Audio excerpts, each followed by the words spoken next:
Bien, bonjour à toutes et à tous. Dans le chapitre 4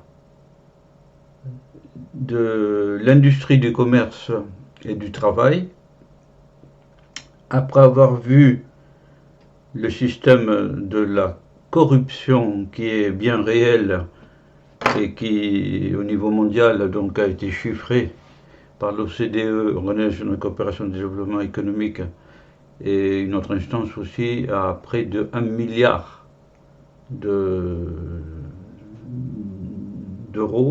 ou de dollars, je crois, voilà. Eh bien, nous passons à la consommation. Donc, le paragraphe premier, commerce et production. Le commerce international représente l'équivalent du tiers de la production mondiale. Le commerce rien que le commerce international, le tiers de la production mondiale. Donc l'activité commerciale est fondamentale, évidemment. Voilà. Voilà des illustrations. L'Afrique au cœur du commerce international, bien sûr, avec tous les États dont la Chine est fortement présente, notamment au territoire des Affaires et des Seychelles. Bon. Deuxième paragraphe, énergie à juste prix. On ne paie pas l'énergie à son juste prix. La source est un cabinet de conseil anglo-saxon, PricewaterhouseCoopers. Donc, voilà, sur les recherches, mes recherches passent des... Voilà, c'est fou ce qu'il y a comme structure, ils remettent des prix, etc. Voilà. C'est un cabinet, il y a beaucoup de conseils sur l'information. C'est ce que je suis en train de faire au sujet de l'information d'ailleurs, mais moi je ne donne pas de conseils. Voilà. Voilà. Bon. Paragraphe 3. Fragilité du coût du transport pour cause gazole. C'est le gazole dont il est question. Grand A. Le titre gazole, 20% des coûts pour entreprise de transport, 20% des coûts, c'est énorme. Le gazole représente 20% des coûts pour une entreprise de transport qui dégage une marge de 4%. C'est vrai que les marges d'entreprise sont souvent étroites. Mais voilà, bon. On voit que si l'on touche à la variable, voir Xavier Fontanet, le PDG d'Islor-Sassilor, puisque j'ai fait toute une série de vidéos sur son livre Faut-il faire confiance aux entrepreneurs. Vous les trouverez sur la chaîne, à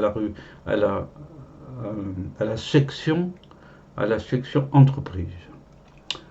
On voit que si l'on touche à la variable prix du carburant, tout le modèle économique bascule. Et oui, voilà, j'ai mis en gras ce passage. L'élévation des coûts des carburants, notamment du gazole, a des impacts importants sur les entreprises. Deuxième point, le retour des voiles sur un cargo. On a inventé le premier cargo doté d'une aile volante de 160 mètres carrés qui remplace le moteur en rythme de croisière quand il y a du vent. Et on continue les recherches. Voilà. Le retour à la marine à voile, c'est assez amusant, comme quoi l'histoire est toujours renouvelée, pour des raisons là économiques. Paragraphe 4, fraises chinoises. Les fraises chinoises sont ultra compétitives, bien sûr, comme pour tout ce qui est chinois, alors que pour être vendues en France, elles réclament 20 fois plus d'équivalent pétrole que la fraise du Périgord. 20 fois plus d'équivalent pétrole que la fraise du Périgord. Ben, ça ne se sait pas suffisamment. Même si les fraises chinoises sont à des prix imbattables, peut-être, faut quand même un jour être responsable citoyennement. Donc 20 fois plus d'équivalent pétrole. Mondialisation intellectuelle, frein à la circulation des produits. Bon, voyons bas. Intellectuel. On va certainement vers l'accélération de la mondialisation intellectuelle qui va s'accompagner d'un coup de frein brutal de la circulation des produits. C'est le fondateur de la société marketing et éthique Les Inventeurs. Bon, il prêche sans aucun doute pour sa paroisse, c'est normal. Donc, je serais favorable à ça.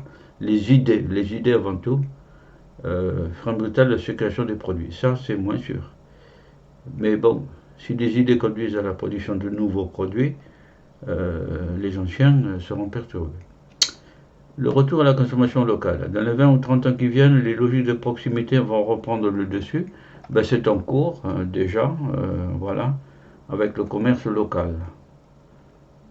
Voilà le penseur de Rodin qui pense, Rodin et les travaux de Rodin, magnifiques. Hein, voilà.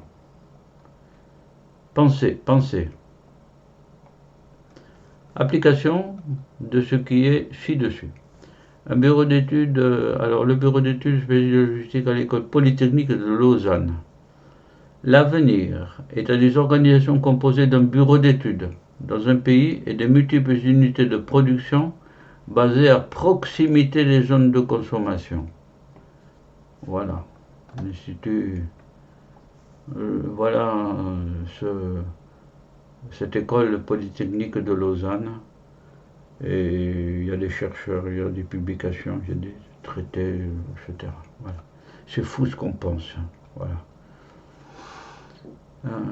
École polytechnique de Lausanne, en Suisse. Donc le titre résumé, un bureau d'études et des unités de production proches du consommateur. Oui, pour réduire les coûts énergétiques, etc. Voilà quelques aspects fondamentaux de la consommation. À rajouter par ailleurs ce que j'ai dit sur la viande, notamment. Oui. Donc, section 3, le travail et le capital.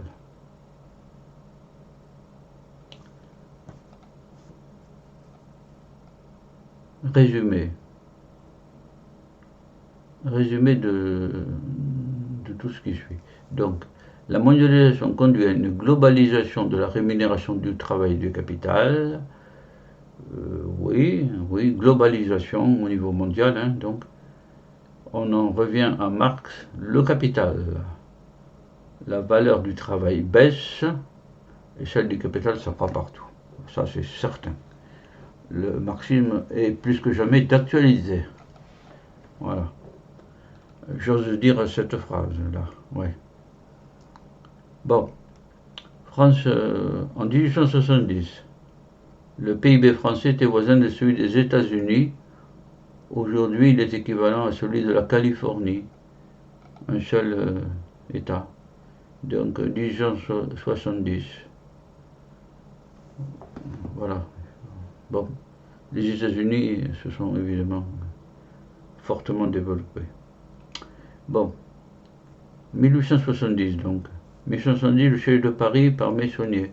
1870 que Paris a été assiégé par les Prussiens qui commandaient au restant de l'Allemagne. Et l'Allemagne est née ici, à Versailles, 1871, sacre du Kaiser à Versailles, c'est à côté de la Galerie des Glaces. C'est pas à Berlin, hein, c'est à Versailles, voilà, pour montrer le triomphe de l'occupant. Et ça, c'est Bismarck, le chancelier Bismarck, l'auteur de tout ça. Bismarck.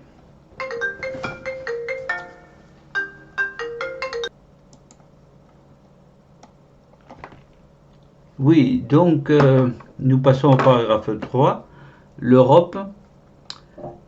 Donc le monde est de moins en moins européen, d'abord, c'est évident. Et le monde occidental va progressivement perdre le monopole du savoir. Au tout début, la première vidéo sur la mondialisation indiquait que depuis déjà au moins une vingtaine d'années, la Chine, le Brésil et les autres pays produisent plus de chercheurs, beaucoup plus de chercheurs, d'universitaires et autres personnes de qualité intellectuelle, voilà, que l'Occident, l'Europe et les États-Unis, voilà. Donc la perte du monopole du savoir est une réalité depuis une vingtaine d'années au moins. Ensuite, l'intégration européenne demeure l'instrument le plus puissant et le plus adapté pour faire face aux défis de la mondialisation. L'union fait la force, c'est le principe. Voilà. Ensuite, l'Allemagne, la France et l'Italie ont privilégié la préservation de leur modèle social plutôt que son adaptation. L'Allemagne, la France et l'Italie, oui, la France c'est surtout modèle social plutôt que la préservation, oui. Ben, au plus pressé, on conserve temporairement. L'Inde et la Chine maintenant. L'abondance de la main-d'œuvre. Avec l'intégration de la Chine, de l'Inde et de l'ex-bloc soviétique, les ressources potentielles en main-d'œuvre sur le marché mondial ont subitement été multipliées par 2. Oui, la Chine et l'Inde, ça fait 3 milliards de personnes. Alors évidemment, les ressources en main-d'œuvre sont colossales. 3 milliards. 3 milliards qui ne travaillent pas toutes. Bon, mais quand même. Il en résulte une pression à la hausse sur la rémunération du capital et à la baisse celle du travail. Et quand il y a beaucoup de travailleurs, évidemment, la rémunération baisse.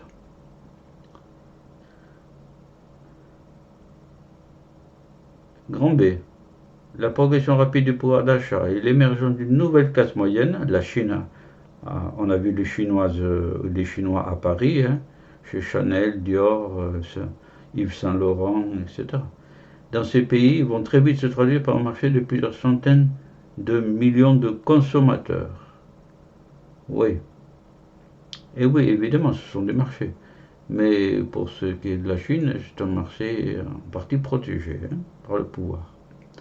L'Inde et surtout la Chine sont de gros importateurs de matières premières et de gros exportateurs de biens manufacturés. Oui. Oui, c'est un paradoxe.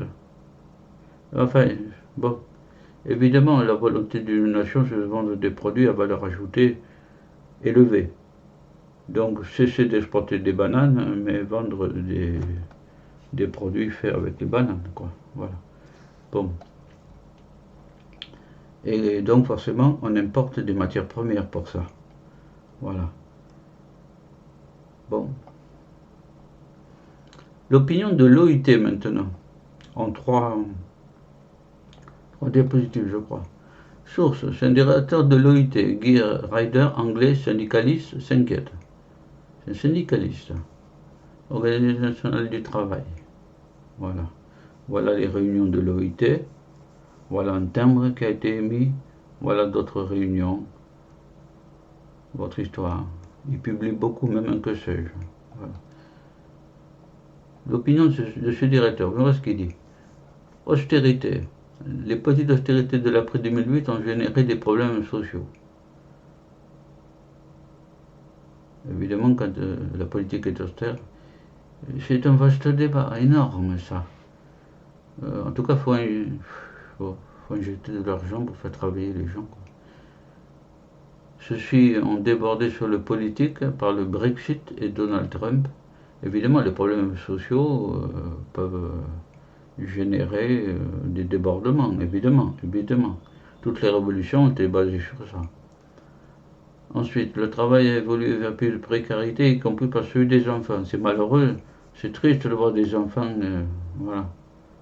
Et ils se détruisent la colonne vertébrale en portant des briques pour construire. Là. Regardez ça. C'est incroyable. Dans quel monde vivons-nous? Nationalisme économique. Le nationalisme économique et les oubliés sont à l'ordre du jour. Oui, oui, chacun pour soi, quoi, en quelque sorte. On oublie donc les autres États. Une idée fausse est que la croissance économique est incompatible avec la préservation de la planète. C'est une idée dont on peut débattre. La croissance, quelle croissance économique? Voilà.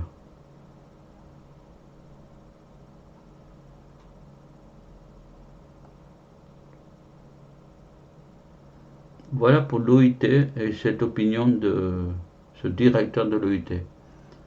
Ensuite, nous passons à la communication. Langue Internet, ce ne sera pas long non plus. Enfin, donc, communication, donc le multiculturalisme, Internet et les câbles sous-marins. Voyons voir. Pour le multiculturalisme, on va parler du Canada, de l'Union européenne qui suit l'exemple, parce que le Canada c'est le premier pays au monde pour le multiculturalisme. Bon. Et la Grande-Bretagne et le Commonwealth. Voilà, on va parler du monde anglo-saxon pratiquement. Bon. Section 2, Internet. Un désordre, des détails sur un nouveau langage. Et les câbles sous-marins.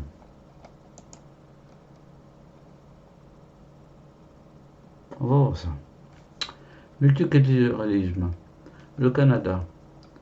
En 71, le Canada fut le premier pays du monde à faire du multiculturalisme, en 71 déjà, hein, une politique officielle. Voilà. Mais à partir d'immigrés diplômés. Hein, voilà. Célébrer la journée canadienne du multiculturalisme. Voici toutes les provinces du Canada. Le multiculturalisme, doctrine d'État du Canada. Voilà. Voilà pour le Canada. On sait que c'est un pays de multiculturalisme. Ensuite, les États membres de l'Union européenne ne tardèrent pas à suivre le mouvement. Le multiculturalisme devient le grand concept en vogue dans le monde entier, à partir de 71. Bon, dans le monde entier. Grande-Bretagne, comme le Commonwealth, permet à tous les citoyens de cette communauté de nations résidant au Royaume-Uni de participer aux élections britanniques.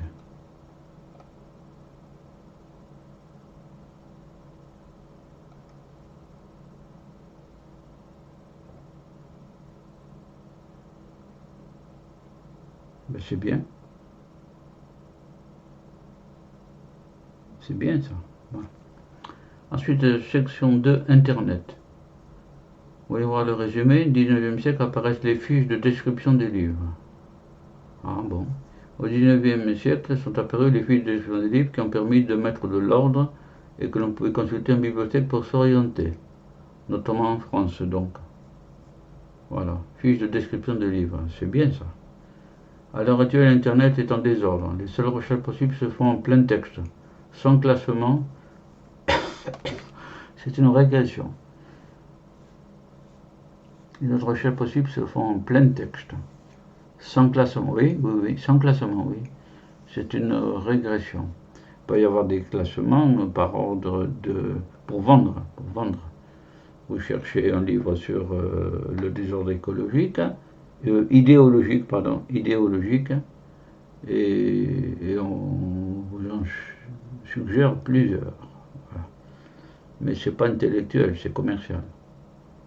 Donc Internet est en désordre, c'est du désordre. Ensuite, détail sur un nouveau langage. IEMI, des chercheurs du Canada ainsi que de Paris mettent au point un nouveau langage informatique, le IEML. Bon, voilà, je détaille un nouveau langage informatique. Voilà. Ensuite, communiquer au-delà des langues. Ce langage permet à des personnes de langues différentes de communiquer. Ah, ça c'est intéressant. Cela permet une remise en ordre d'Internet en éliminant l'obstacle des langues. Ça c'est intéressant. IEML. Être plus savant par la diversité. Il permet de devenir plus intelligent par la compréhension de la diversité humaine.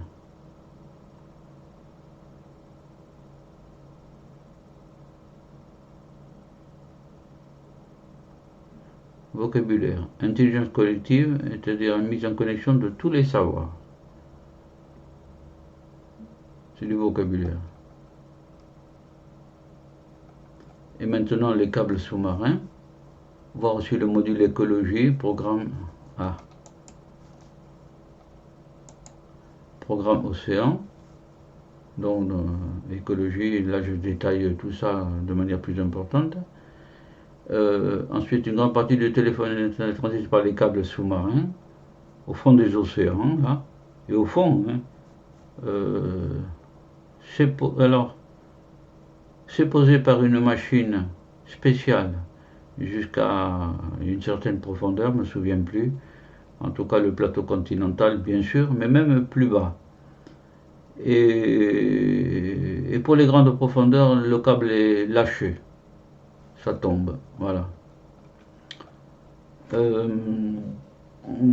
ça me fait penser comme ça que aussi nous sommes la vie bâtie sur le carbone, hein, mais on a trouvé au fond des océans, près de la dorsale média atlantique, là, c'est-à-dire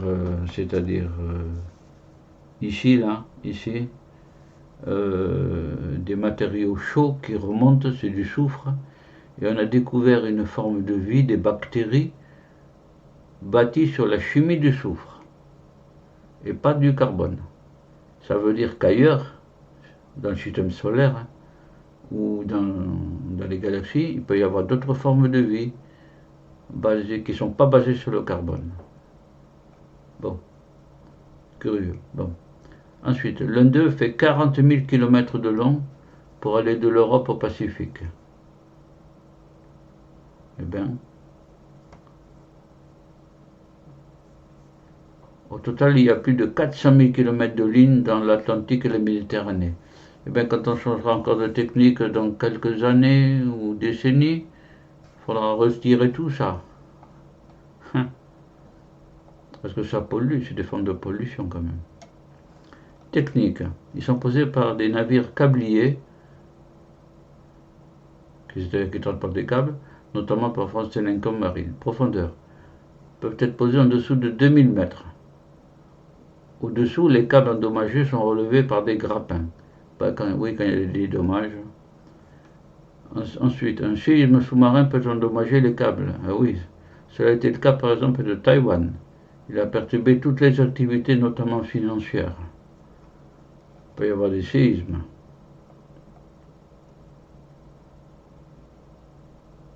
Et ce faisant, nous avons achevé ces chapitres sur la communication, langue, Internet et tous les chapitres précédents. Et nous parlerons après d'un chapitre délicat, les droits de l'homme. Voilà. Cela dit, je vous remercie beaucoup et bonne continuation dans vos activités et retirez un peu de la substantifique moelle, comme aurait dit Rabelais, de tout ce que j'ai détaillé. Voilà. Au revoir à toutes et à tous.